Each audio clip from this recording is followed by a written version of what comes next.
வசந்தவல்லி பாங்கியை தூது அனுப்புதல். தன்னோட தோழிக்கிட்ட தன்னுடைய நிலைமையை சொல்லி தூது அனுப்புறா. அதுக்கு முன்னாடி ஒரு சின்ன ஜதி.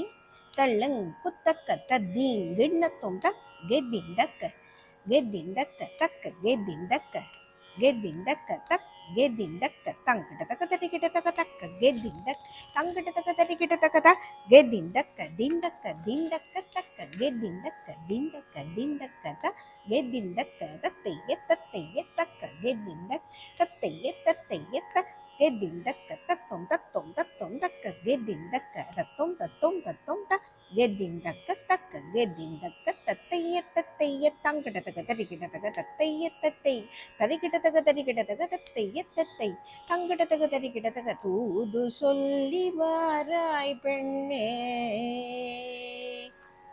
தூது சொல்லி வாராய் பெண்ணே குற்றாலர் முன் போய் தூது சொல்லி வாராய் பெண்ணே. வசந்தவல்லி தூது சொல்றதுக்காக தோழிகள்கிட்டெல்லாம் சொல்றான். பாங்கினா தோழி.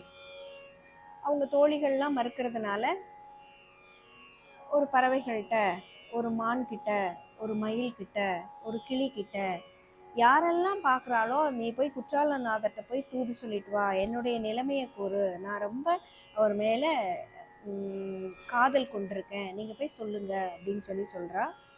எனக்கு உறக்கமும் வாராது, உறக்கமும் வாராது, மாயம் செய்தாரை அப்படின்லாம் சொல்கிறா. என்னால் அவரை மறக்கவே முடியல அந்த மாதிரியும் சொல்கிறா. ஸோ இதுக்கு மாற்று மருந்து என்ன அப்படின்னு சொல்லி கேட்குறா. எனக்கு அவரை மறக்கவும் முடியல, எனக்கு சாப்பிட பிடிக்கல, தூங்குனா தூங்க பிடிக்கல, அதனால நீ போய் தூது சொல்லிட்டு வான்னு கடைசியில் தோழிட்ட தான் தூது சொல்லி வாராய் பெண்ணே குற்றாலர் முன் போய் தூது சொல்லி வாராய் பெண்ணே. தன்னுடைய விரகதாபத்தை சொல்ற ஒரு தரு.